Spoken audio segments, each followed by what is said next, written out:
One of these days, it's just gonna be me walking down the street, completely oblivious to what's going on. Like any model in any of those magazines where they're clearly looking away, and you almost think they're gonna get hit by traffic or something because they're clearly not paying attention to anything ongoing. Maybe that's why we think that Connor should be a model, because he often looks completely disassociated with anything that's going on in society.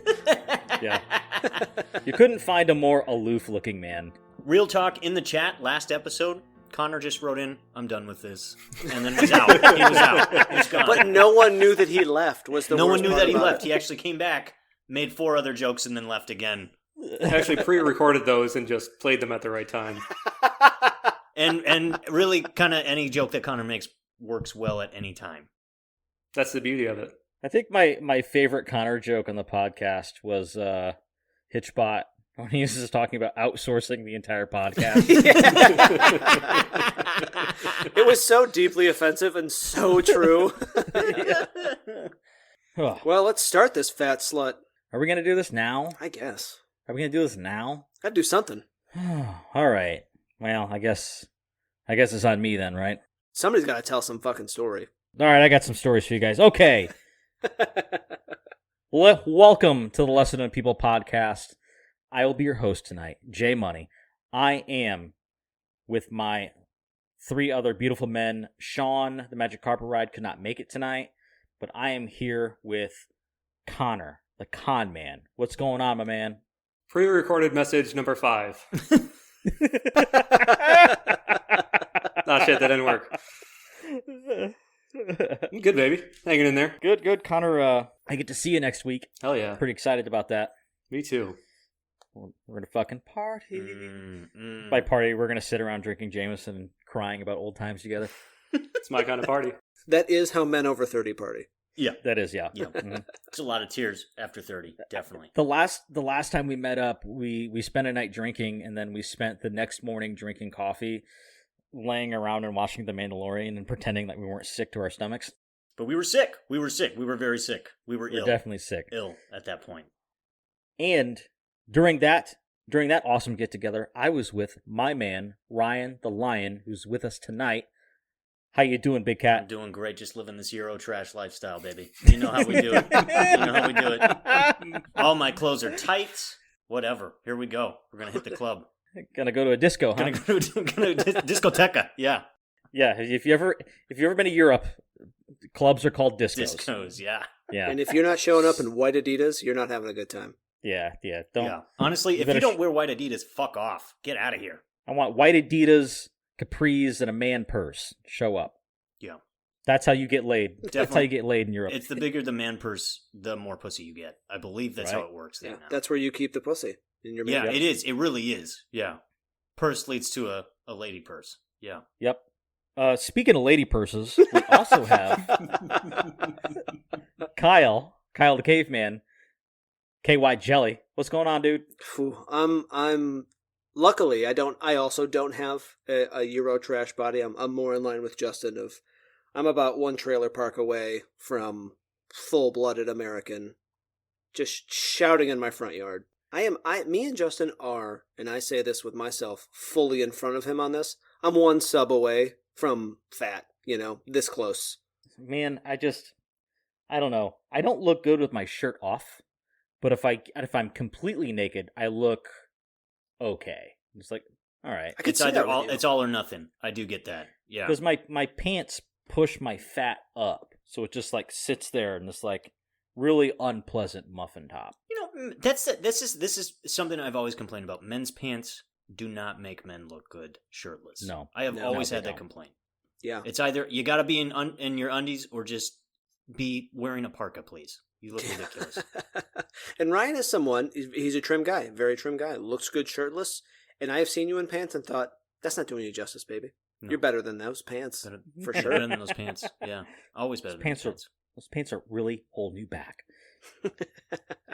No, but I'm good out here, man. I'm living the basement lifestyle. I'm out here just petting my cat. I got that. So Sick. I'm not suffering from seasonal affective disorder, depression related to the pandemic. None of that. None of that stuff. Really good. Did you bring those up because you are suffering from them and you want to throw us, or because you are actually good? Yeah, could we just take like a 10-minute break so I could cry really loud in my basement? Let's just do that if you guys want.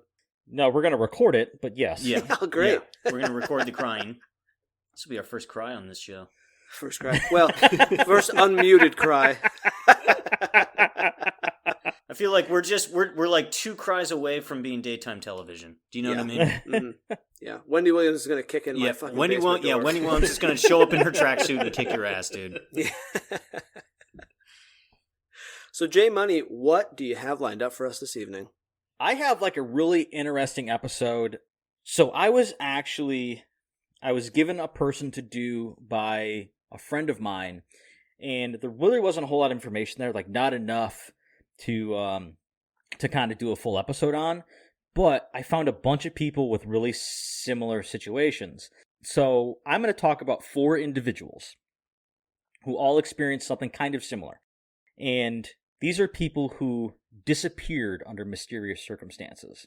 But what makes their story so interesting isn't the mysterious disappearance, but the more mysterious reappearance. Oh, Okay. That is interesting. So we're going to have to title this episode Lesser Known People, because Justin doesn't know how to follow the rules. I think that's what, maybe we'll have to do that. I don't know. Oh, wow. I didn't know there were so many strict rules now. Oh my gosh. Is it not called Lesser Known People? It's called, but it's lesser known person when you think about it. Mm. So, Oh, Lesser 'cause known we're only people's- focusing on one person. yeah. So you guys could just educate yourselves, I thought it was because it was by lesser known people. Like, no one knows who the fuck we are. Yeah, okay. I this is going to make the episode. We have never once mentioned that we are the Lesser Known People podcast by lesser known people. Yeah, that was the original name was supposed to be lesser known people by lesser known people. Well, honestly, I think that's quite insulting, because I think I'm someone. So Oh, right. Like Ryan is someone. Hands down, he's someone. The rest of us. I'm No. definitely not. we're someone, guys. We are someone. Stop it. And darn it, you're worth it. Well, and Connor's a model, so there's that. Yeah, Connor is That's a true. model. That's true. You're a trash, but I'll take it. Yeah, J. Crew Fall 2020. Check Yeah. him out in there. It's looking handsome. I think Sean is like the only Sean has like a published article out there somewhere. He does. Yeah. God knows how that happened. How does he type with those fat-ass toe thumbs? I don't know. I'll never understand it. All right, guys. So I like to do. I like to push the envelope on what is and isn't a Lesser Known People episode. Hashtag push the envelope. I love it. Hashtag push the envelope, and you can hear me pushing the envelope on our other episodes by visiting our website, lesserknownpeople.com, or finding us on Spotify and iTunes. All right, guys, let's get nasty. So I have these 4. What? I just didn't expect it. That's a great transition. It's a great, yeah, that was awesome. Let's get nasty. All right, let's get nasty. So the first guy I'm going to talk about, his name is Danny Philippitis. Philippitis? I don't really know how to say his name. I didn't really do too much research into this guy. He was kind of like a small blip on my radar. There isn't a whole lot known about the situation. The story goes like this. Danny is a Toronto firefighter, and he went missing on a ski trip. He was at this annual ski trip that I think he and some friends do, and late in the evening on February 7th, 2018, he wanted to do one last run. He wanted to go one last run down the slope, but he never returned. He went down the slope by himself and then completely vanished. Just out of thin, no one could find him. No one has any idea where he went at that moment. I mean, that's completely random. Where was he skiing? Do you know? He was in the. Good point. He was in the Adirondacks, in northern New York. Northern New York. Wow. Yep. So he was skiing in the Adirondacks, and he completely vanished. He has a wife. His friends were looking for him. There was like a search party going on in northern New York looking for this guy.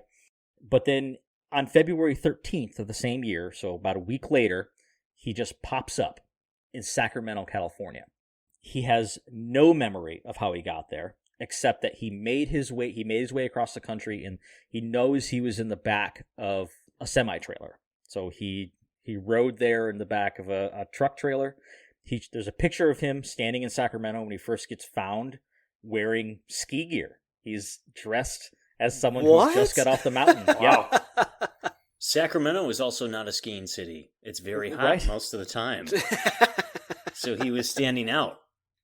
So he ends up, I guess, just coming to in Sacramento, buying a cell phone and calling his wife.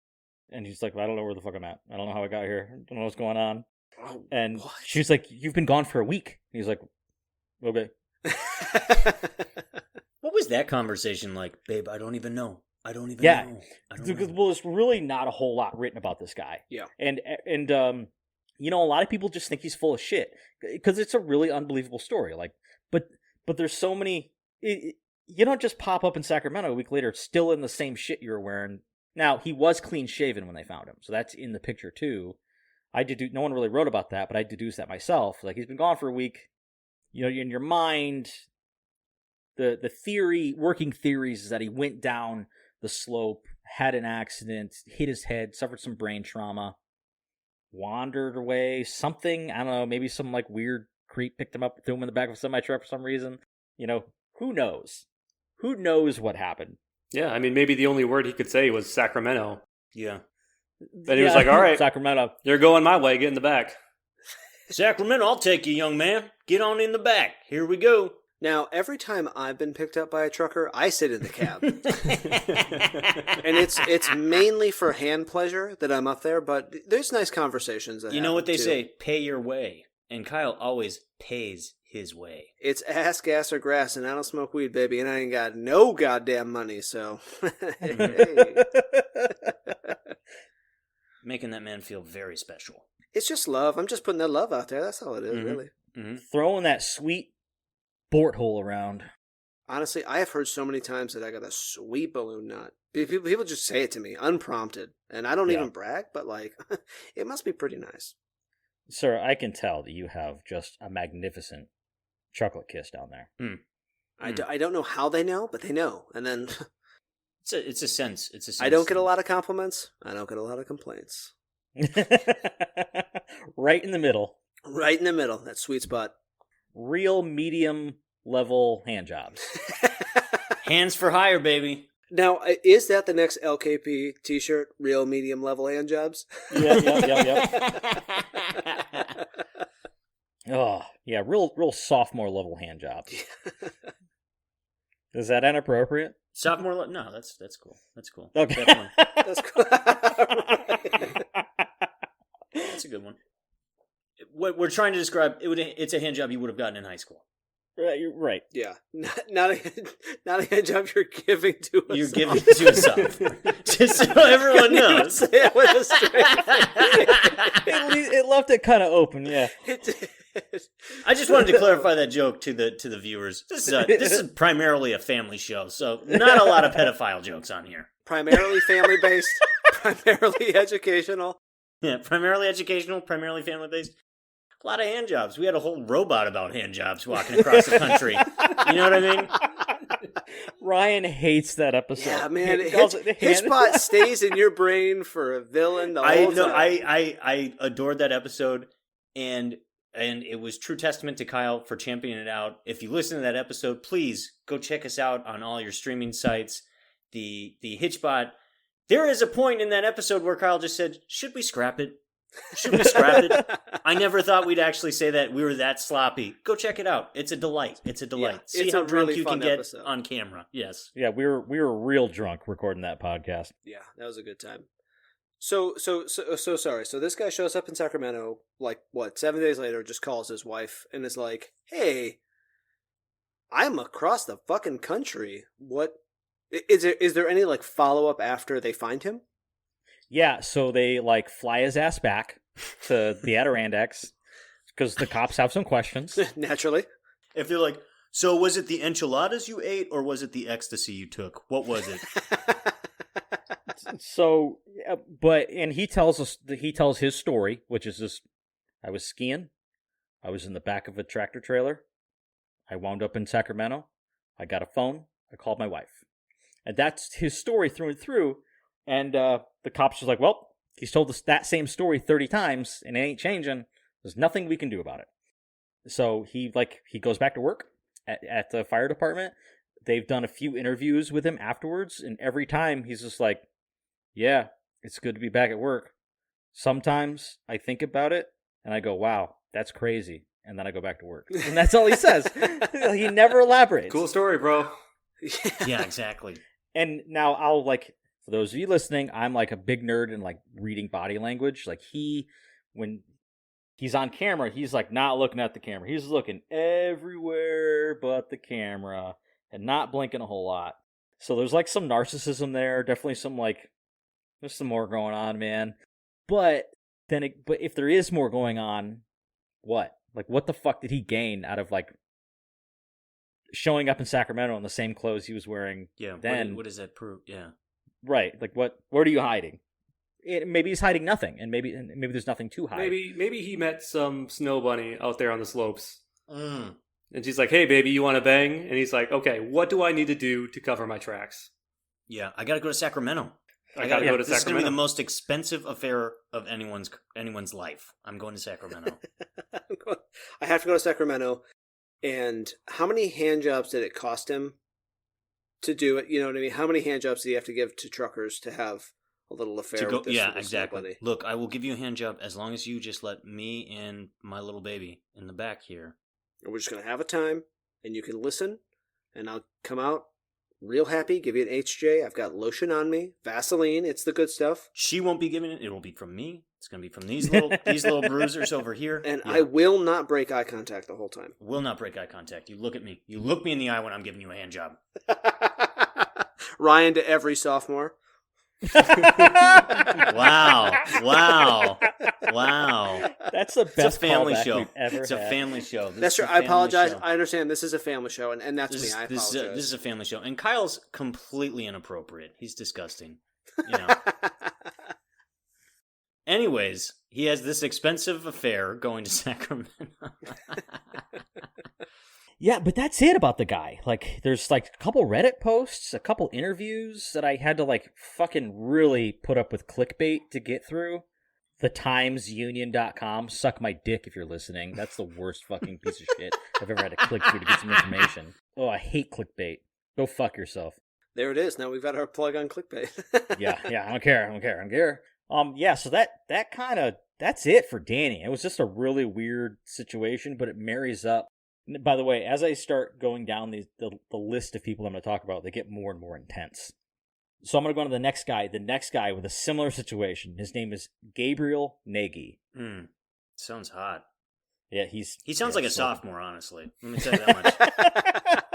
We got to cut all. No, now we got to keep him. There's too many callbacks. Now we leave him. Yeah. Kyle brought it back. I will stuff it down his throat. Here we go. And as a family podcast, this makes sense. This makes sense. Right. Yeah, it makes a lot of sense. Let's keep going back to the most offensive joke we have. Yeah. Okay, all right, here we go. Gabriel Nagy. Let's get nasty.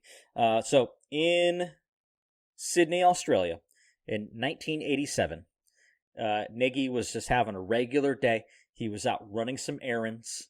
Middle of the day, he called his wife, Pamela, to tell her, like, I'm coming home, make me some lunch.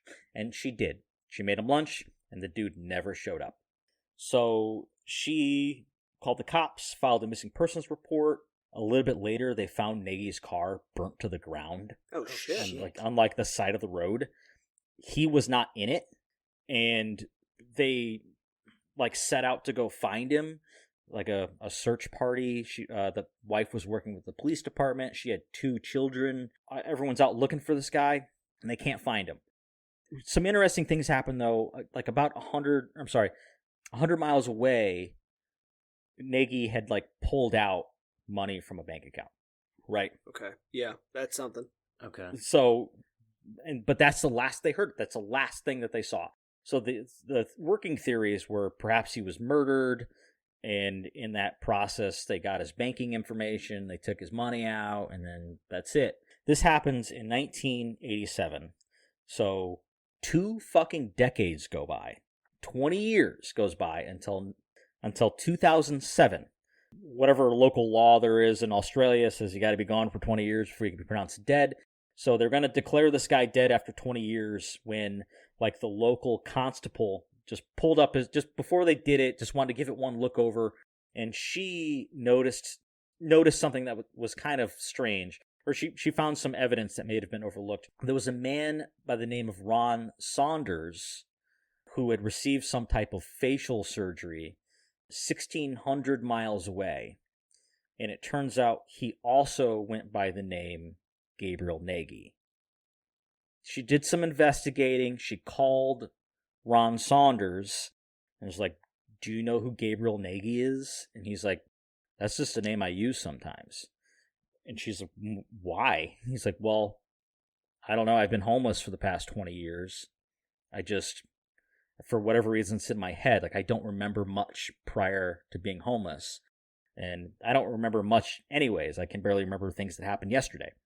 So it turns out in this car crash, Gabriel Nagy suffered a massive head trauma and just wandered away from the car with like no memory of anything, and just made his way away from the accident and just started wandering for 20 fucking years. Oh my God.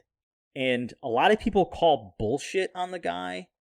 And I don't, because I just, like, being in the military, I've seen guys with like real bad head trauma cases, and it has some really lasting effects. And everyone calls bullshit on him. It's like, well, you remembered your name. Why didn't you look it up? But I don't think he really remembered it. It was just a name in his head. In his mind, he was Ron Saunders, and maybe he knew a guy named Gabriel Nagy one time. But, I mean, at least he remembered enough of his past to, like, pull out money at a bank account somewhere. You know what I mean? So when he turned up 1,600 miles away, was that still in Australia? Yes. So it was, he originally is from, like, southern Australia, ended up towards, like, Darwin in the north. Oh, wow. Okay. So, like, the other side of the country. So, I mean, he wasn't like hopping flights or anything. He was just taking the Sneaker Express. Yep. Just. Yeah, but the middle of Australia is an enormous desert, though. So, I mean, clearly he came up, somebody helped him get across, or he was drinking kangaroo blood the whole fucking time. I don't know. I'm sure he did. That's a vision quest. After drinking kangaroo blood, you can go for miles. Yeah. Go for miles. Wow. So that's, I mean, clearly he suffered an actual trauma to his brain. It affected both his short-term and long-term memory. I thought for a second that you were going to say that his alias was that, he went by his real name. And I was like, man, if you're looking to start over, the last thing you want to do is use your real name as an alias. So, I mean, it is a perfect out if you want to just leave your life. I hate my wife. I hate my job. I will just leave this shit behind, burn the car, start over as a new person. Facial surgery 20 years later. Here I am, world. I have never hated my job so much where I thought I'd rather be homeless. Yeah, that's not true. yet. Homeless in Australia, in the desert, as Kyle pointed out. I actually had like a couple of people that were on my radar when I thought about doing this kind of story. People who were literally just like, I don't like my family anymore, and they just left. And then they'd show back up later. One of them, her name is Brenda Heist. So if you look her up, she's one of these people where she just like, she loaded up the laundry, she set some food out to thaw, and just vanished for 10 years. They made up their mind and they started packing. They left before the sun came up that day. I love it when we break out in song and dance in the show. People have to understand the deep talent we have on this fucking podcast. Lot of talent. Yeah. Talent. Hand jobs and singing. Hand jobs, singing, and sophomores. That's this album. That's this album. Now, unfortunately, this is a podcast, so we can't appreciate the visual aspect that Connor brings to the table. But he will be on the cover. He will be, and it's going to just be all of the shoots he did for J. Crew for 2020. Yeah. You know what's weird? It's mostly underwear shots. It's mostly underwear shots. He's purely an underwear model. Well, yeah. I mean, we already established that pants don't do a man's body any justice. They don't do a man. So why would you pose with anything? Just pose in your underwear. Exactly. Yeah. Connor has 100% American meat bulge. Definitely full bulge of death. Thick cock, ladies. That's what I'm saying. Firm. That weird pause of like, okay, all right. Yeah, I noticed none of you laughed, so I had to like get more intense. I thought everybody already knew that. Yeah. If they didn't, if you didn't, huge cock on Connor. Oh, that one's funny. That's the funny one. Well, I was gonna say it's 80% uncircumcised foreskin, but there's a really solid 20% in there. It's less than that. Here's It's the less thing. than that. You know, That's Kyle bullshit. just has such a thing against guys who aren't circumcised. You know what I mean? It's his ongoing bit. Yeah. He never stops. I think we're in a startup movement. It's because I'm circumcised, but I still have a micro penis. So I think if I had a little more skin, that it would get me that much closer. He does not. Does not. He's got a good cock. Working cock. It's built. It's a good cock. It's a good cock. Built Ford tough. Built cock tough. Built cock tough. Ford, if you're listening, come on and tell me about my cock. Ford, if you're listening, the F-150 and the cock. Now we're plugging enormous companies who do not need our help. No. If We you're need your listening, help. Netflix. Start streaming now for $12.99. Yeah, I'm still waiting for Netflix. the drone from Jeff Bezos to come murder us all at the same time. Oh, If you're yeah. listening, Amazon. If you need it tomorrow, Amazon. If you need it tomorrow at slave prices, Amazon. If you need it tomorrow and someone peed in the factory, Amazon. All right, we're way off, J Money. Okay, so You better keep that pee joke in, motherfucker. I hope you cut it now and that joke is just left with no context. That would be even better. There's a lot of bullying. I need to honestly, change my ways. that clip is going to come in really handy during the lawsuit. So Yeah, definitely. Oh, 100%. Yeah. This is that is when I will be breaking off on my own podcast. Very well-known people. now, who's ever heard of a Kardashian? All right, this is very interesting here.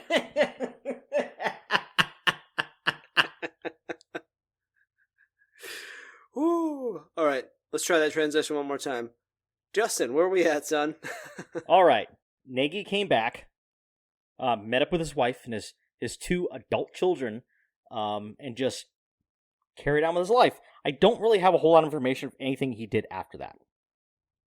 I mean, and all jokes aside, this guy clearly had some traumatic brain injury happen that wholly disrupted his life. I mean, you can call bullshit all you want, but like, I don't know, to travel 1,600 miles to be willfully homeless For 20 years. for 20 years. I mean, I don't know. That just screams like, mental illness, brain something Definitely. or other. Like, there's some shit going on there. So wow, okay, crazy There's story though. definitely a clear evidence of TBI at some point there. Yes. And a lot of people that I find on Reddit are like bashing this guy. Serious? But yeah, but that's just, people don't take the time to like rationalize for a second and think about what this guy may have been going through. It is the internet. It is the internet. Well, because people like, well, it doesn't make any sense. Like, why would he still know his bank account information but not know who his family is? Why? But these are kind of things like the brain works in really weird ways. I mean, maybe he has a card in his wallet with his bank account information on it.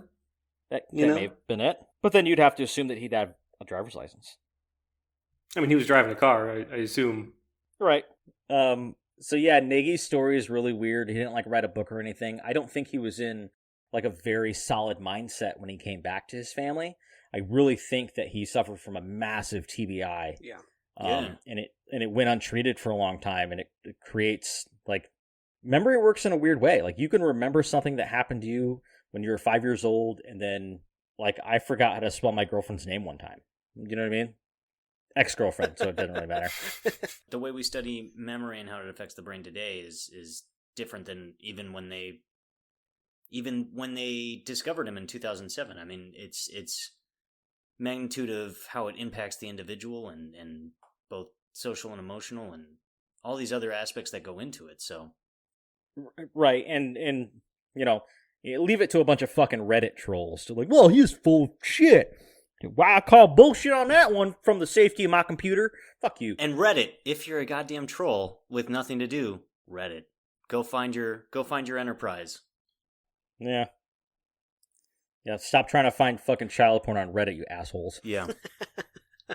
It's actually really good advice. Yeah. That was actually the best advice we've ever given. Yeah. Don't look for child porn on Reddit. Yeah. So all you fucking trolls, get out of there. Go to 4chan where you can really find We gotta cut that one. We gotta cut that one. Oh, no way. That's going to be the episode under. This is primarily a family episode. Yeah, This is if we primarily a don't family episode. end episodes on pedophilia jokes, then we're not doing our jobs. We're not doing our job. We're not doing our job. It just makes me uncomfortable. As it should. That is a proper reaction. Yeah. That is a We proper haven't brought up reaction. Chuck E. Cheese once, so I think we're doing okay. Nah, it was in the last episode. We don't want to reuse jokes. Okay, that's all I got on Gabriel Nagy. Any questions on that guy? Concerns? Comments? One question is, I'm sure we don't know a ton of details about his actual transition to his family, but you said he went back to his family, so Yeah. they accepted him back with the understanding that 20 years just happens? I guess. Like, there's not a whole lot written about the guy. It's Right, like real- right. There's a lot there. Did the woman remarry? Did any of this type of stuff? Or No, but there was actually someone similar to that I looked up. Her name was Jane D. That was the name that she had assumed. She had, like, vanished and showed up in Alaska, and she turned herself in the police, and all she had with her was a notebook and a Toyota car key. And she was like, I don't know who I am. And they're like, we don't know who you are. And so the tragedy about Alaska is it's probably about 20% missing people up in Right. Alaska. Yeah. Yeah. yeah. Oh, we got another one, eh? We got another one, Yeah. I don't know. Oh, yeah. Get her boots. Get her some boots. It's June, but it's going to be winter tomorrow, so... Fargo, Alaska, everyone. Yes, thank you. I don't know what accent. I assume everything north of Mason-Dixon is the Midwest accent. I would assume they would just kind of escort you into an Eskimo or something. Yeah. Yeah. Here's your house. Yes, it's made of snow, so welcome. So welcome. Oh yeah, so she turned out to be like full of shit, actually. Oh, come on, Jane, you biatch. Yeah, Yeah. Jane. She was like a reporter out of like the Seattle area who like withdrew all of her money and then sold all of her, or like took all of her cats to the Humane Society and bounced. I was like, you don't do that prior to just forgetting your memory, you know? That's true. Yeah. I don't know. The single comment of she took all of her cats, not like one or like two. Like Yeah, that's the red flag there. yeah, you got to group them. And I'm not knocking anybody with multiple cats. I'm saying if you have to drop off your 5 cats at the Humane Society because life's not working out, there's some other signs there, probably, sweetheart. Sounds like Kyle's knocking people with more than 2 cats. No, Kyle's not, because Kyle's a cat person, and I know this. I am a cat person. Well, he's a single cat person. I will say this. You know, you know the trope of some crazy cat lady who owns 5 cats. Have you ever met someone who owns 5 dogs? They are the happiest motherfuckers alive. They are very happy. Yeah. But they also have no yard whatsoever. The dogs have destroyed the house. You know what I mean? But they are happy. Mm-hmm. There was one time I was at In-N-Out somewhere in California, and outside there was a couple with 5 golden retrievers, and I'm pretty sure that's the happiest day of my life. That is my sister's dream, is to own just basically a golden retriever, just, posse that she has with her. They are unyielding. I dog sat for 2, and I was like, you really don't get sad. They live to please. They live to please. They're always happy. Yeah. It's unbelievable. And I think that's why I'm a cat person, because I like to just wallow in my depression. I don't want something to bring me out of it.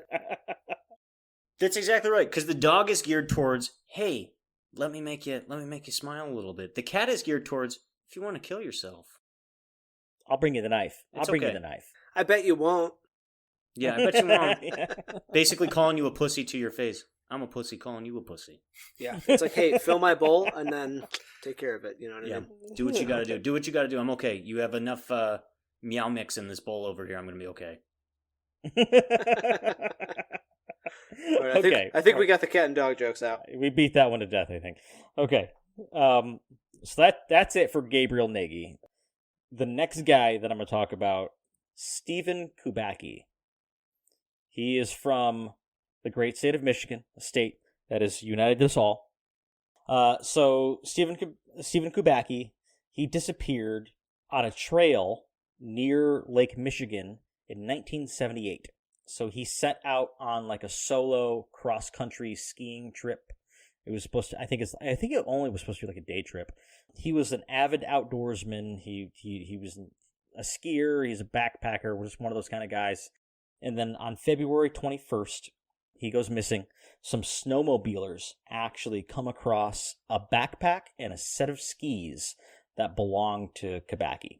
And then the strangest part about this whole story, one of the strangest parts about this whole story, is that they actually find 200 yards worth of tracks leading away from the skis and the backpacks that terminate into nothing.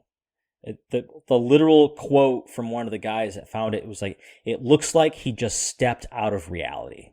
That's a great line. That is a great line. It's going in my next book, I think. No, that's wild though, man. Wow. Yeah. So he was up in, it was in the wintertime, and he was near Holland. So he was, the lake, there's icy parts of the lake that kind of stretch out for a while. So they were thinking maybe he just missing footprints be damned. Maybe he just wandered out onto the lake and fell through the ice. So there was this big land and sea search and rescue operation that goes out looking for this guy, and they don't find a fucking thing. They don't find anything from this guy. And this is probably, of the 4 stories I'm going to tell, this is probably my favorite story. So 15 months later, after his disappearance, the way it's explained is that Kabaki just wakes up with no memory of where he's been, wearing clothes he does not recognize. He has a backpack that is not his with a bunch of strange maps inside of them. Maps of what, did they say? So, no, they never say. And apparently, from what I could deduce from reading all the articles, was that these maps have since vanished. Now, other people had seen them, but they didn't really know what they were of. Now, a lot of maps have information on them that tell you what if you need to know what the fuck the map is of, but I guess whatever was there, like, you couldn't discern what they were of. But, so he ends up, 15 months later, he is over 620 miles away from where he started, and that's 620 miles in a straight line in Pennsylvania. About 40 miles outside of his father's home in Pennsylvania. Now, Michigan, you can't really get, it would take much further than 620 miles to get to Pennsylvania from Holland, right? Especially on foot. You'd have to go south and then out or cross the lake somehow. And then go through Canada. Or cross into Canada, or some combination thereof. Wow. But interesting, though, that he ended up near his father's place. Right, but he has no memory of it, and he was not. They checked like all the like bus stations. There was no record of him ever getting a bus or on a train, on a plane, nothing. He was, when interviewed about it, he said, I felt like I was in a fugue, and that's a word. He said that's something that mountain climbers tend to experience when they're overexerted. They're in like this really weird, kind of foggy, hazy state where they kind of just don't know what's going on. But those mountain climbers' experiences, as much as I can figure out, they have no fucking, like, it doesn't last months. It lasts like a couple hours until they calm down. You know what I mean? Right. You eat some carbs and then you feel better. That's advice Connor's father gave him when he was young, and then it's true today. Yeah. Maybe this dude was just on like a 15-month Atkins diet. Hey man, I did low carb. You're pissed off, but you're not fugue. I want fucking bread real bad, but I do love all the little terms that mountain climbers have for different things of what you're experiencing. I do love that. So one of the things he also said, he felt like he had been running a lot. He felt like he'd just been like off of a real long run, which is interesting because the clothes he was found in, or that he discovered himself in, he was wearing a marathon t-shirt from Wisconsin and running shoes that were not his. Did it have like a little, like a ticker, whatever the number is? I'm not a runner. I don't know. It's still pinned to it, like, what? I guess I was in a marathon. Whoa. Yeah. Honestly, though, as a mountain climber, it was super easy. It was super easy because my thighs are fucking jived, bro. They're ready. Did that 26.2 sticker just show up on his Prius automatically? Yeah, exactly. It does. It doesn't matter the next car he buys, it's already on there. It's already. Yeah. Transfer the sticker. If I'm buying it, transfer the sticker, please. All right, we got a little off topic here. Okay, so this guy, Stephen Kubacki, he comes back. He's reunited with his father. There's a picture of him, very endearing picture of him hugging his father, and he really just doesn't want to talk about it. He kind of vanishes for a while. He goes on to procure a degree. He is still alive today. He is a psychotherapist of all fucking things. Curious. Very curious. Yeah. Like he's out doing his own fucking study somewhere. Sorry, I do just want to clarify. So he was skiing. He disappeared. Mm-hmm. He got found. Sorry, was it 15 months later? Yep. Back. Oh, so near his father's place in Pennsylvania, and then he sort of disappeared from the public eye after that. Okay. I was like, he disappeared again? What the fuck is with this guy? There's going to be so many people listening to this who are like, if I want to disappear, skiing is the real practical option. Because they just won't find me. I can pretend it's an avalanche or just tell everyone to fuck off when I get to the bottom of the hill. Half the time when you go to Michigan, you can just fake your death. Yeah. Right. Yeah. Well, and a lot of like the Reddit trolls were like, well, he's full of shit. Yeah, but what did he gain from that? Like, and what a weird story. Like, would it be easier to come up with like, well, I was in this place and I went to that place and I just didn't feel like calling you Dad. You know what I mean? But it's like to make up this story is like, I don't know. I just woke up wearing clothes that aren't mine. I don't know where I've been. And then what's kind of corroborating is like, the footprints in the snow that just vanish. Yeah, that's insane to me. Very insane. Yeah. I dude, so to your point, what do these people gain? I think we can all think of someone in our lives who is like a little more of a free spirit. I will say on this podcast, Mr. Sean, our Magic Carpet Ride, he is definitely the freest spirits of us all. And not because of the drug stuff. It's just because that's who he is as a person, right? Like he's very comfortable with just being and doing and living in the moment. But I don't think that someone who is maybe even more free than our friend would then disappear for 2 weeks and not say something. Right. It's, you know what I mean? And I guess back to Justin's point is that what does he gain from disappearing when there's no consequence for him doing whatever he wanted for 15 months? Yeah. You know, if there is no consequence for you doing whatever you want for 15 months, why the fuck would you pretend that you disappeared? Yeah. Exactly. And in some of these threads, there are actually some other, like really fringe theories coming out there. Like, well, there's a big drug cartel in Holland, Michigan. Get the fuck out of here. Have you ever been? Those of you listening, if you've ever been to Holland, Michigan, it's the whitest place you could possibly. Yeah, honestly, go. It's a beautiful location spot, Honestly, but like maybe just a nice weekend with your family. It's pretty great. Their downtown is charming. Yeah, it's a lot like our podcast. Very family focused. Very family focused. Yeah, Christian, definitely Christian. Yeah. Yeah, hand jobs everywhere. Hand jobs everywhere. Tulips, wooden shoes, and fucking extreme cocaine usage. Apparently, and hand jobs. And hand jobs. I hear the Dutch rudder is very popular there. Yeah, Dutch rudder's popular there.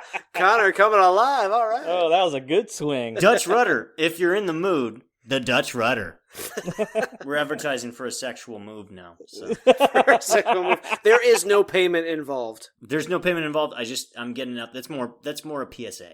It's more a PSA than anything. And like we said from the beginning, primarily educational. Primarily educational. Yeah. So Stephen Kubacki, he actually wrote a book about this situation, and I don't think he really didn't make a whole lot of money on it. It wasn't like widely publicized. It wasn't like a big thing. He wasn't like cashing in on it or anything like that. But he just kind of, I didn't read the book. There's a few excerpts from it. Or maybe, you know what? I should do better research. I'm not sure if he wrote it. But someone else might have wrote it. And I think he may have been interviewed for it and been okay with it. But I don't think it was actually his book. I might be wrong. Listeners, I suck. Look it up. I don't care. No, listeners, this is good information. Go fuck yourself if you think otherwise, okay? Justin, I love you so much, and I mean that from my very bottom of my heart, but you just said like the opposite of everything you just said You were like, he wrote a book. Well, I don't know if he wrote it.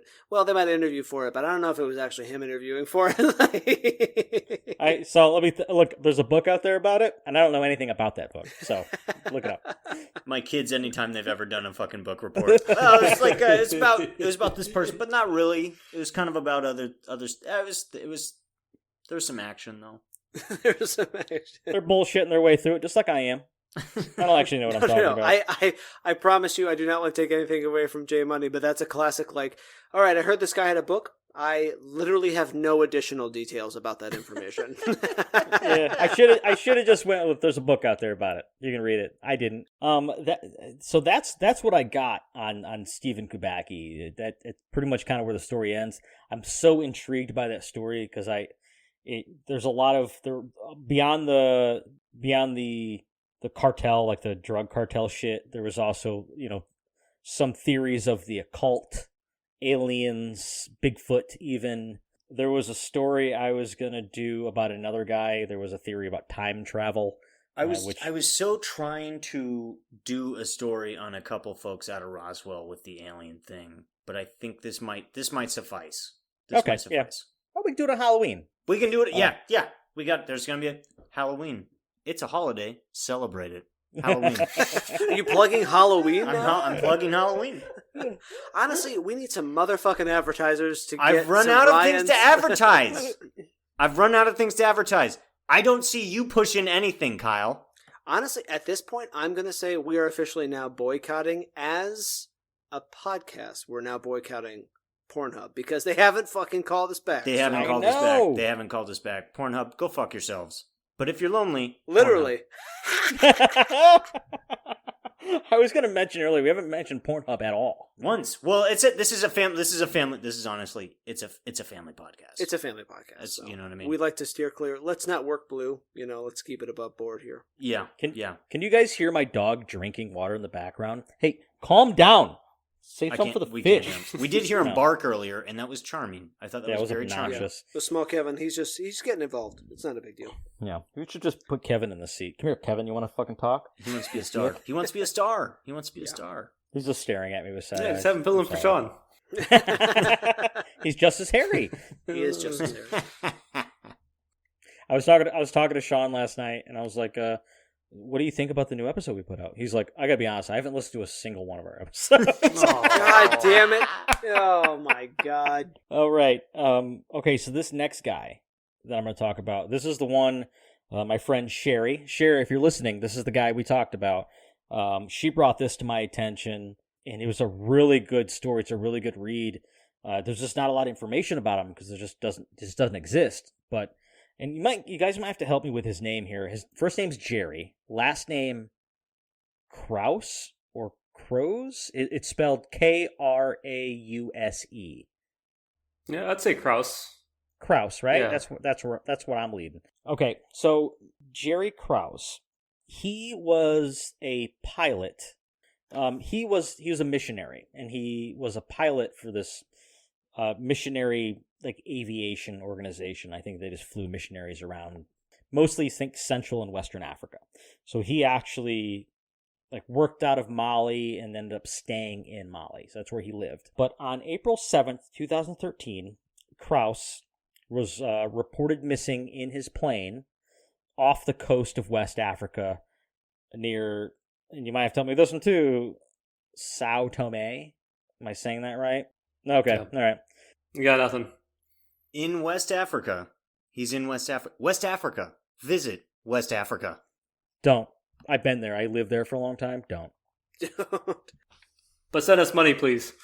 Send us money. Definitely send us money. Send us all the money you don't have, West Africa. For all our West African listeners who are really wanting to hear from 4 or 5 white guys about lesser-known Americans and other popular countries, we apologize for not knowing the name of your country. Or how to pronounce it. Please send us 100 billion Zimbabwe dollars. Yeah, send us, purely Zimbabwe dollars. I would love 25 American dollars. Yeah, that's exactly, yeah. Let me get 300,000 CFA. For more on our West Africa and African episodes, check out, God damn it, I fucked that up. Let me try it again. For more information on some of our colony-based episodes, check out our Duquesne episode. This is why you're not head of marketing. Did I fuck it up again? Did I do it twice? You got it. I got it the second time. I got it the second time. That's good. Doing good plugs. We plug away. We plug well. If you want to listen to more, Listen to People podcast. Visit on Spotify, iTunes, and our website, listenonpeople.com. And South Africa, if you're interested. Visit South Africa. We are actually going to talk about South Africa. Good thing you brought that up. So Jerry was a missionary. He served 22 years in the Mission Aviation Fellowship. And he's flying around missionaries to different parts of Western and Central Africa to spread the good news of the Lord. And I believe that's where they just drop crosses from the plane. They do, yeah. They do, and they sharpen one end. Yeah, just see... and it's just a giant spear that comes down. Yeah, sinner. These are all sinners, yeah. So, Jerry worked primarily out of Mali and DRC, the Democratic Republic of Congo. Not a fun place. Both those places aren't very fun, by the way.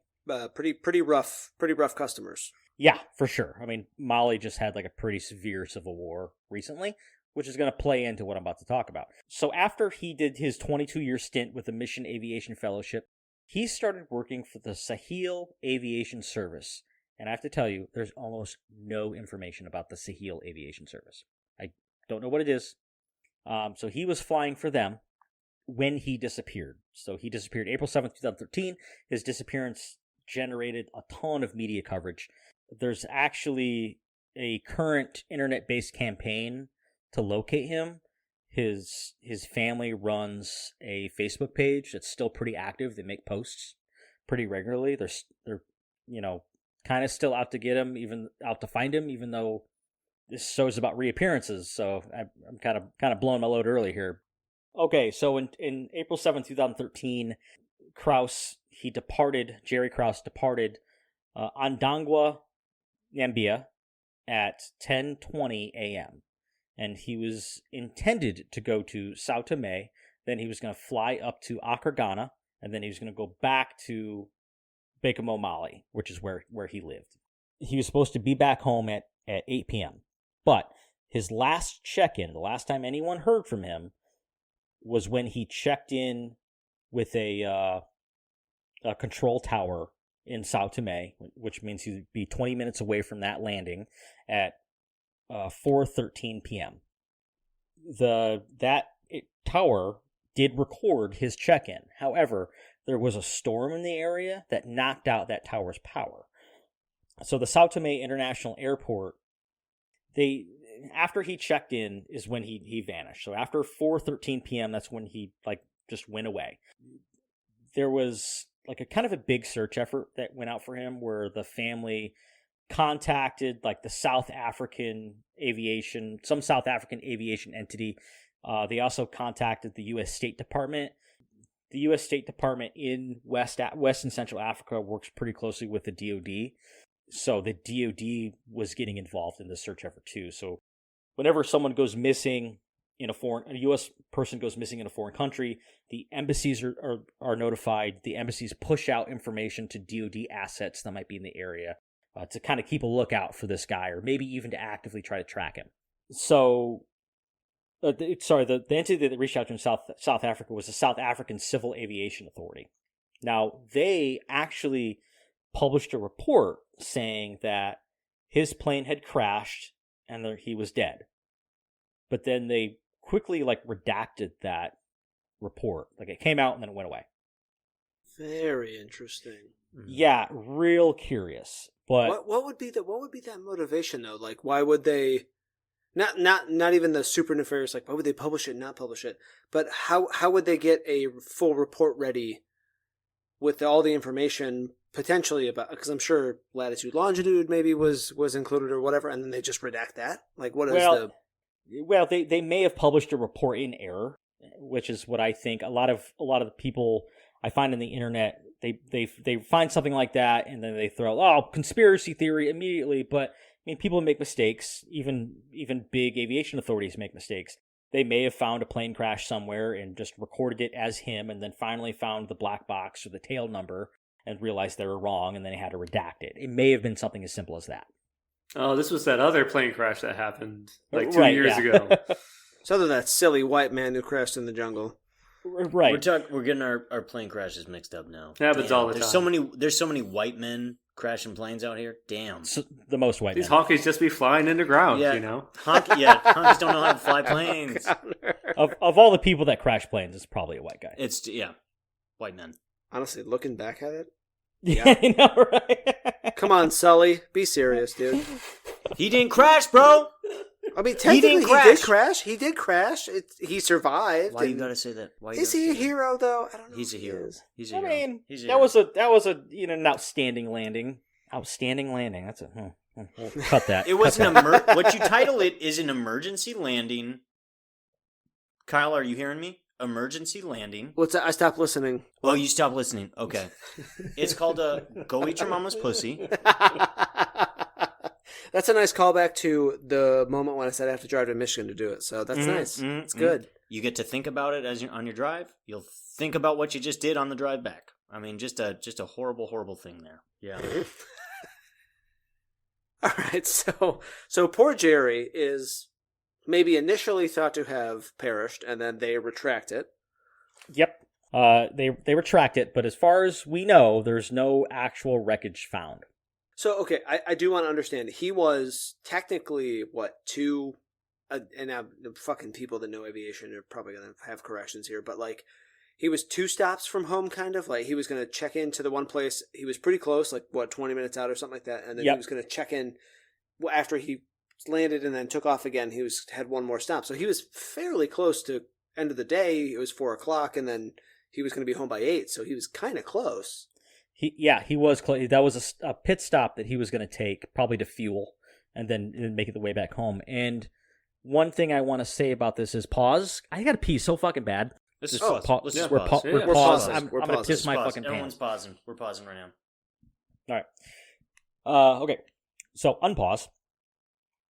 He was supposed to stop in Sao Tome, I'm assuming for refueling.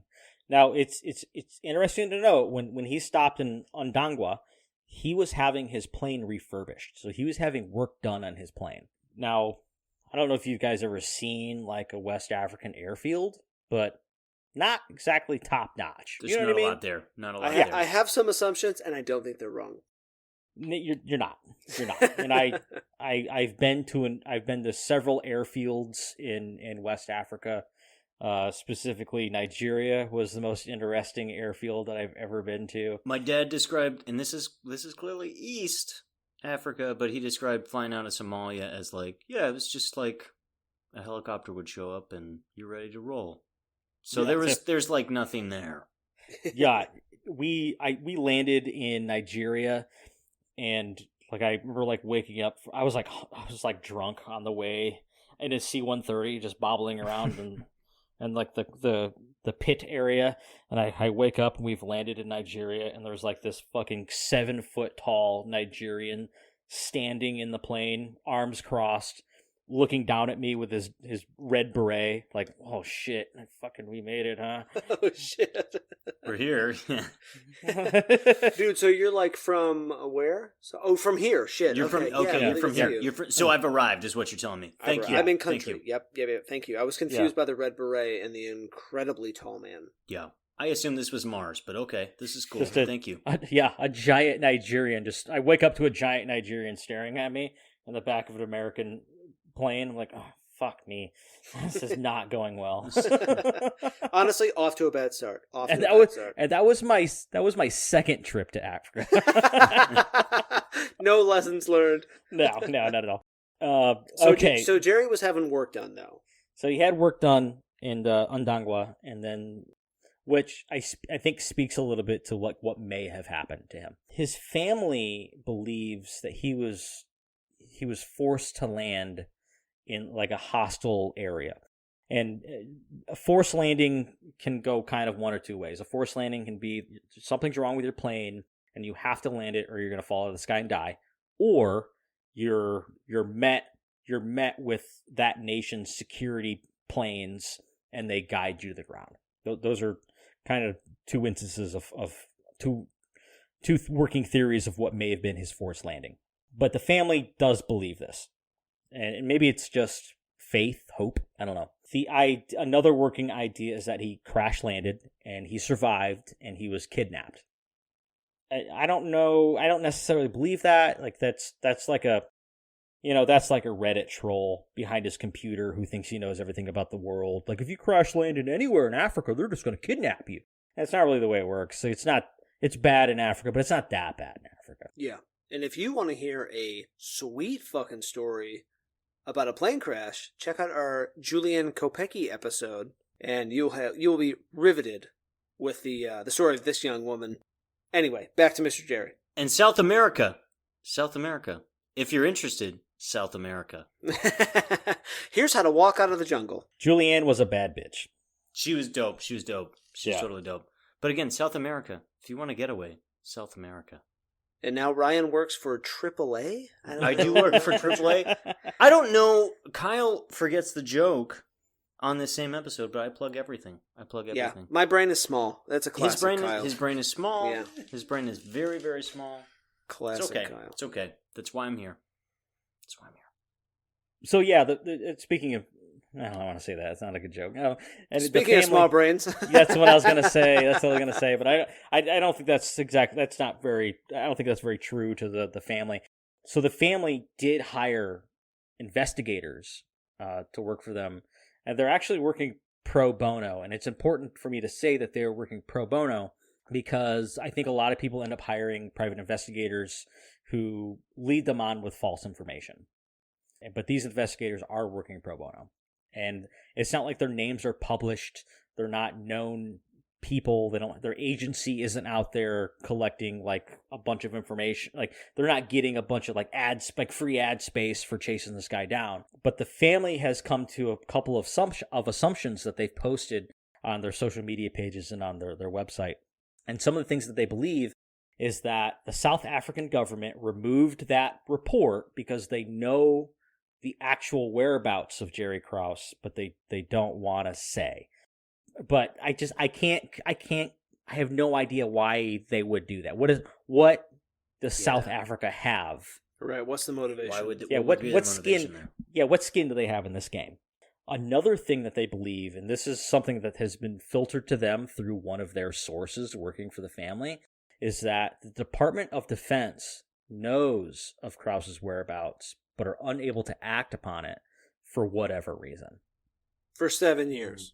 Well, and there's a little bit of credence to this. And, I was in the intelligence game for a while. And if one of their, like if I was running a source and one of my sources had information to Jerry Krause, but my source has a bunch of other information that's way more valuable, unfortunately, than a life of this American guy. And if I were to get Jerry Krause, if we were to go retrieve him, it might burn my source and get him killed. You know what I mean? Like that might be a situation where the DOD knows of his locations and can track him, but at the moment can do nothing about it without risking the lives of a ton of other people to get this guy. How compromised can Jerry be, though? I mean, he's running missionaries. For all intents and purposes, from what people know, from what his family knows and can prove, he is just a standard Christian guy doing plane stuff. He happens to be a pilot. He wants to help out. He's doing his whole thing, and that's wonderful. Became a pilot to get you closer to God.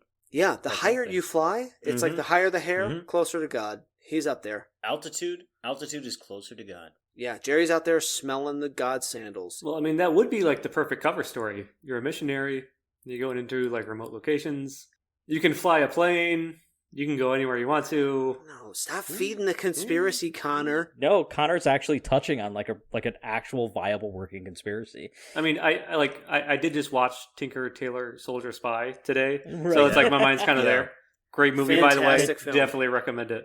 Yeah. That's fantastic film. That's actually all the training I ever got. So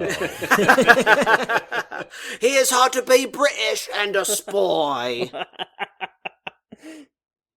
Okay, so the investigators working for the family found him.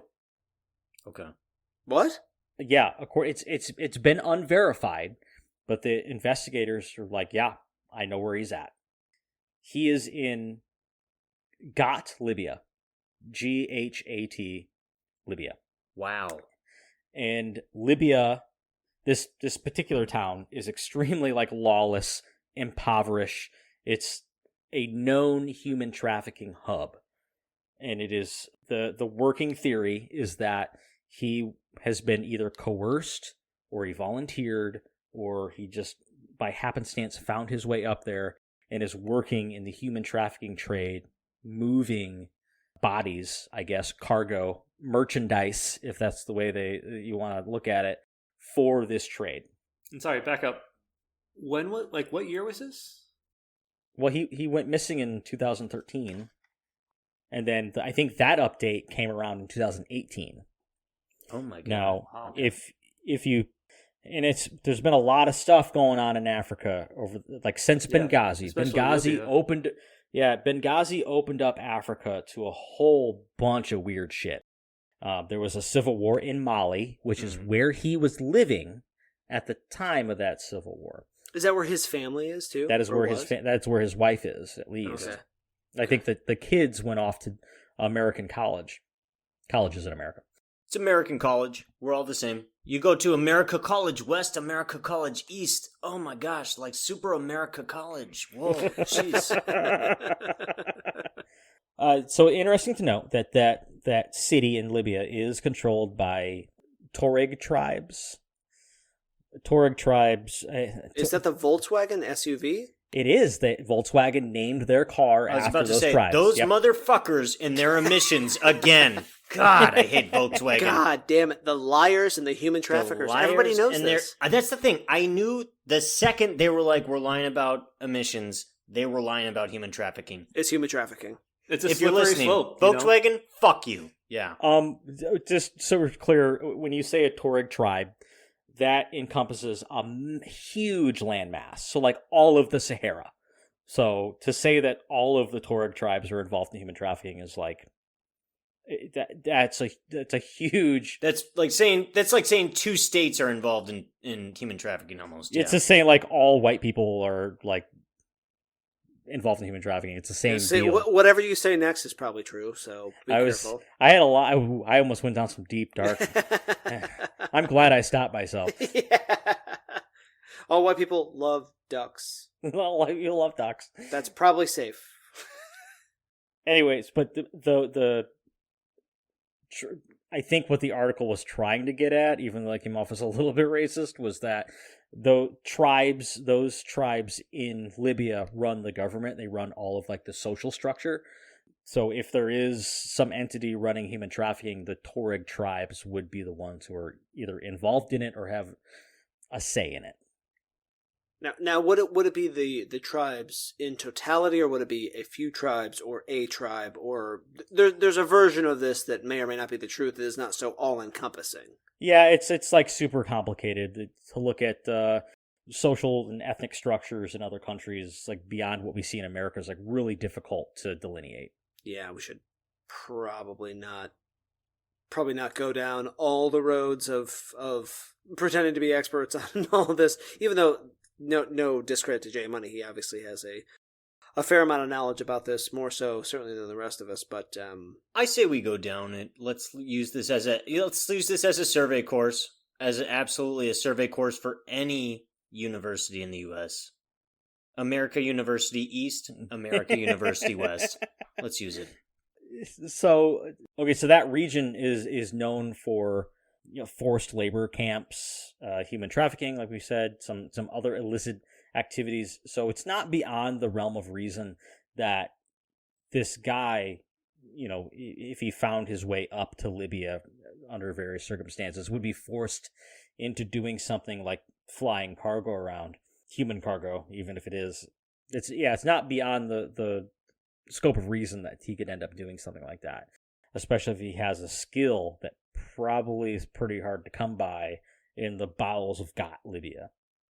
I mean, what a wild set of circumstances that would lead him to that place initially, and then to be, I mean, one would hope trapped in that, obviously he's not willingly doing any of this, one would hope, but if they say he's going to hurt his family and all this other stuff, maybe that's keeping him in this thing, but it's been so long now that you'd think as someone with, say, a fucking plane full of human cargo, as terrible as that sounds, could he not then fly back to Mali at some point under some other circumstance over 7 years and say, fuck this, I'm done? I mean, he might. I mean, and there was a lot of like that on like Reddit too. Like, why didn't you just fly home? Right. And I don't want to say it so ignorantly because people always have some sort of, collateral.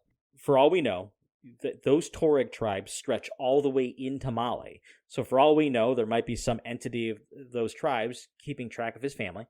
He may have done something in his lifetime in those 22 years with the Fellowship that could be seen as a little bit unsavory, and they're holding that information over his head. He could have an armed guard in the plane everywhere he fucking goes. Right. Which, Right. I mean, truthfully, that would be the easiest thing to just implement. Or like I'm thinking, like there's a death squad outside his family's house, and like that's what they're holding over him. Yeah, I mean, Mali just had a very serious civil war that the French army had to go down there and intervene with a few years back. So it's like the whole region is completely destabilized. And so still not stable. Still not Right, stable. yeah. I mean, And they could, someone could be sending him a picture of his family every single week. right. It just- really wouldn't be that hard No. to do that, yeah. Yeah, not especially if this, if that leg of the tribe extends all the way to Mali, those tribes in general do, but that particular sect, if it stretches to Mali, or if there's family there or something like that they can stretch out that far, they stretch their tentacles that far, I'm sure they could do it. But it's good to note that this is all conjecture. I was gonna ask, is there a version of this where, very unfortunately, but a lot less human trafficking, that he just died somewhere when his plane crashed in the jungle? Oh yeah, for sure, definitely. Okay, Yeah, definitely. But the problem is that there's no evidence of his death. The other problem is that you have a very religious-based family, and I'm not saying that religious-based thinking is wrong. I'm one of those people, but it tends to steer people away from what might have actually happened. Is that he could have just died? Well, we don't know. And then they're also being fed information by these private investigators that they have working for them, that he's alive and doing other things somewhere else. And then there's also people feeding them things from the DOD, the State Department, the entity out of South Africa.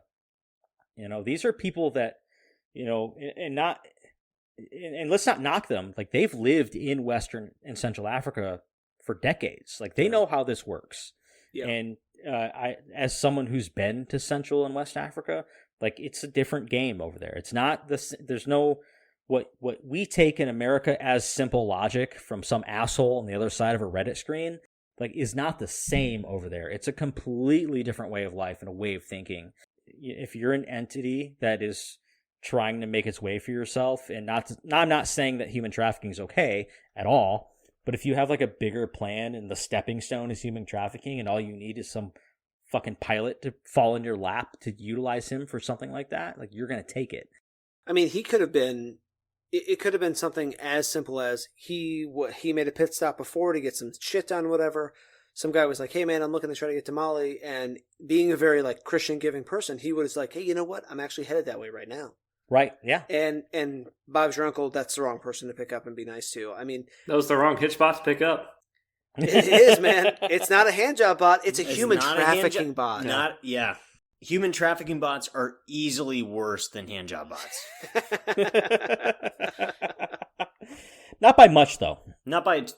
It's not a big margin, but it is a margin. Yep.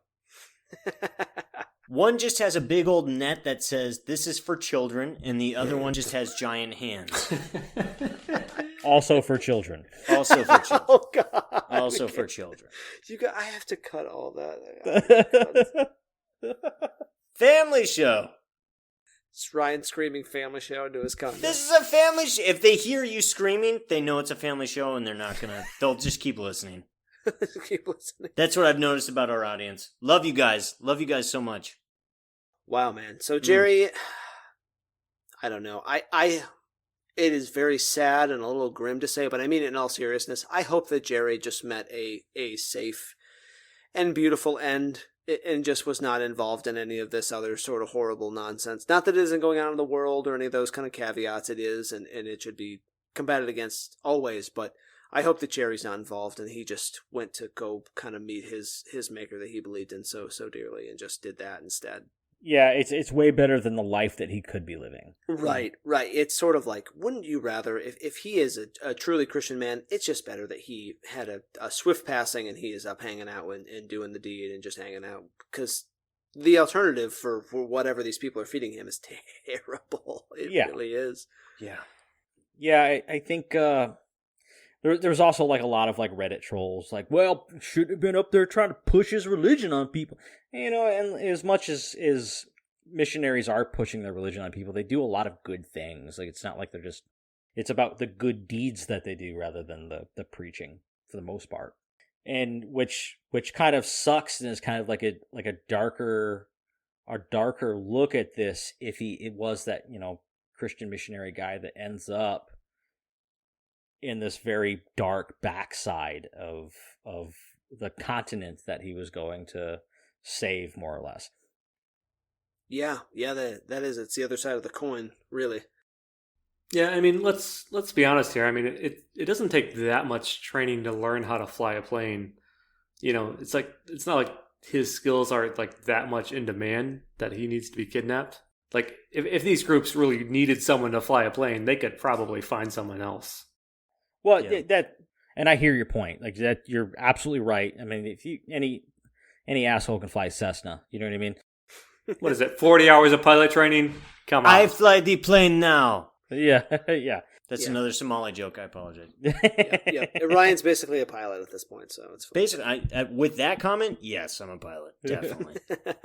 But Jerry has 22 years of experience flying all over Africa, who probably has a source network all over Africa, which kind of maybe goes against the point. If he has a big source network, there's a bunch of people who can see him. Maybe. What I mean? Right. If he's coming in for a landing and he's like, oh, hey, it's Jerry. And they're like, oh, hey, guys, wait a minute. He's cool. He can land. You don't have to check his cargo at all. Just let him in. Oh, did I say Jerry? I meant Terry. So sorry. This is Terry.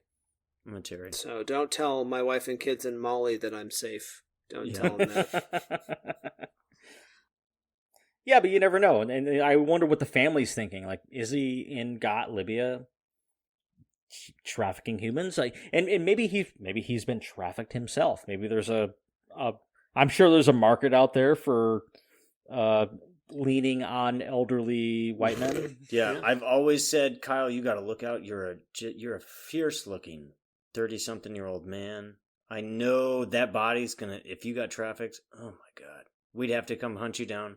Ryan's totally right. I'm gonna age out to a certain degree that people think that I'm worth money, but I'm not. So it's harmful for me. It's harmful Honestly, for them. There's such a demographic. They're going to want you to basically put on Keds and go to a barbecue, grill a little bit. If I don't have on white khakis and white New Balances, say lines like, "Whoa, Bucko! Hey, buddy! Easy, champ!" Yeah, easy, champ. They're going to want you to say that stuff. And that's the type of human trafficking that goes on. It's not just young sophomore girls. It's folks like KY. Yeah, they want pert, assless 40-year-olds who are just really strangely good at giving hand jobs. Whoa, buddy! Hey, Bucko! Oh God, you want a handy? I know that's what you call it because you're older. Yeah. Hey, you want me to sharpen your cheddar there, bub? Huh? How's that going? Yeah, full on. I got this new leather braided belt. What's up? Yeah. It almost never fits me well, so. I got on my carpenter jeans and my New Balance. That's exactly if right. I can't put a hammer in it, it's not a real pair of pants. It's not a real pair of pants. It's got to have the holster for the hammer. So Jerry is off living. That was the worst transition. I was going to say living his best life. Living his best life. Human trafficking. What up? Am I right, ladies? Check. Yeah. I just picture Jerry in his New Balances, in his carpenter jeans, just like grilling some overcooked chicken for these like Liberian tribes. Yeah, definitely like, hey, how you want it? You want it nice or you want it good? Just like terrible fucking grill jokes. Yeah, terrible I grill yeah, jokes the whole day. I could see him with like the naked chest apron. Yeah. The apron is just purely kiss the chef. The like really, really just over the top. Like, oh my god, why are you doing this? How do you like your chicken, Muhammad? How do you like your chicken, Muhammad? Muhammad. Muhammad. Muhammad. You go by Mo? I'm sorry, you're right. I should have known. Oh, I'm sorry. Say, we got Big Mo over here. Hey, what's up, Slugger? You want a burger or a dog? You're vegan. What? Weird. Having taught at a school that was primarily individuals from the Middle East, Mohammed is definitely the name. It's a common name. It's a very common name. I know. So just so we're clear, a lot of people are going to beat us up about this. Yes, Libya is not technically the Middle East, but No, it's not. almost everyone in the Tuareg tribes are predominantly Muslim. So Yeah, that's exactly right. All right, we gotta wrap the episode. If we wrap it, then I can get more beers and we can just be drunk on Zoom. okay, all right, we'll do. All right, let's do that. So I'm done with Jerry Krause. Anyone's got comments, concerns? Jerry Krause definitely. We should give you a transition though. I think. Well, from your previous joke, Jerry Krause is definitely not. He's either dead or living his worst life. Those are the two alternatives he has. God, yes. that's still not a great You're either transition. dead or you're in hell. You know what I mean? That's all you got. Fuck you. Take the Subaru if you want it. This guy's a fucking out here just selling used cars. Or he's like Stephen Kubecki, suffered a massive brain injury, wandered up from Central Africa into Northern Africa, and is just Hanging. selling people. Just selling Yeah. people. So I have one theory for all of these folks, and Jerry can be included in this, even though in truth and very somberly, I hope that he just perished quickly, as opposed to the alternative. But for all these folks, I know and have J Money as my dear friend of 31 years. 31 32 years. Yeah, 31 years. We both know and believe that I hope that there's an extraterrestrial portion of this, and I don't mean in like the tin hat way. I mean like somebody somewhere went into a fugue state because they got abducted like day 1, they got dropped off day 2, and then maybe time was fucked for like 2 weeks. Yeah. Or there's some version of this where the guy from Michigan especially got plucked out of the snow. Yeah.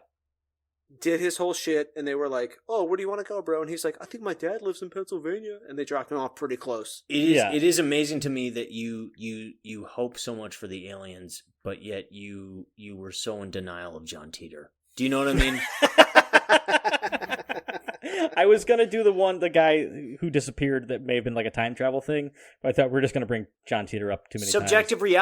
Subjective reality. I think some of us work with very subjective circumstances. What I will say about John Teeter is, in defense of John Teeter, he came up with a lot of good details, and that's exactly what's his downfall, is that it was too many details for the possible conspiracy of aliens. And using a fax machine definitely also gives away that you're real. Yeah. That definitely says you're If you real. use a fax machine to tell me that you're a time traveler, you can go fuck yourself. There's no fucking way that you wouldn't figure out a better way to give me that information. That's exactly right. Yeah.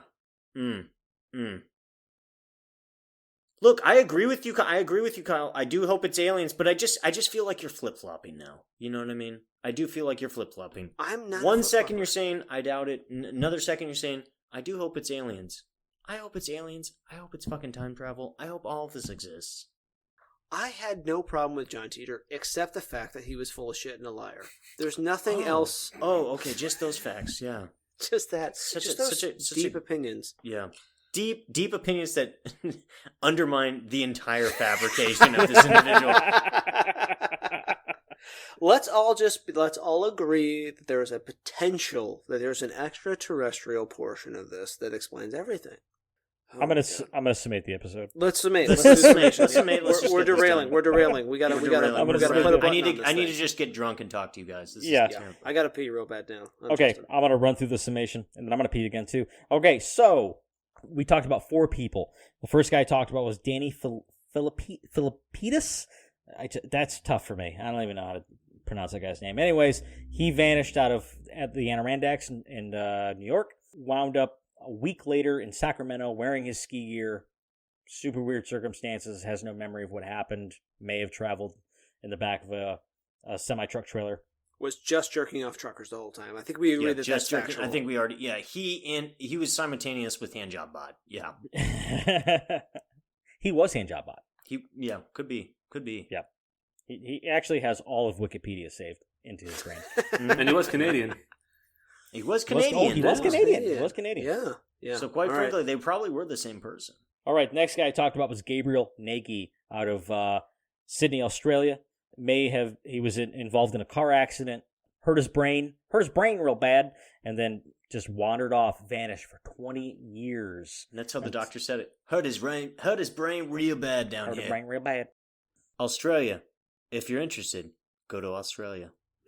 It's a plug for Australia. I love Australians, man. They're the coolest people. Nagy, he shows back up after 20 years, a vague memory of his entire life living under an alias, Ron Saunders. People think he's bullshit. People think he's full of shit. I don't. I think he suffered a huge traumatic brain injury and just kind of went on living his life the best he knew how. The next guy we talked about was Stephen Kubacki. I think that's my favorite story. This guy just walked out of reality. That is a direct quote from one of the people that was searching for him. Showed up 15 minutes. 15. Yeah. He was only gone 15 minutes. 15 minutes. This guy's a fucking witch. Burn him. My child was gone in Walmart for 15 minutes, so it's not the same child. Yeah. That's all I gotta say.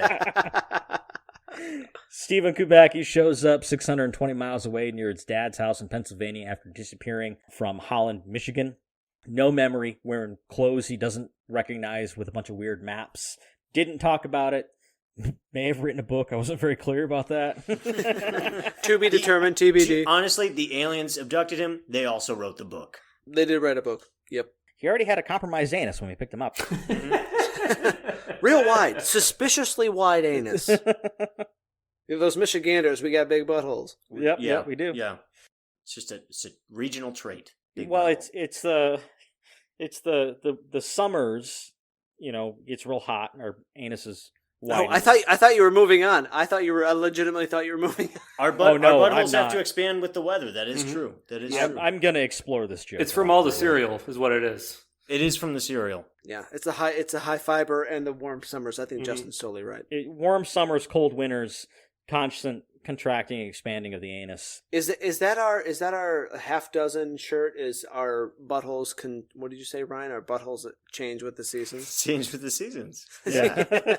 They do. You might as well just hire out the Magic Windows commercial to explain how our buttholes work out here in terms of Magic Windows. If you need windows. They're magic. They're magic.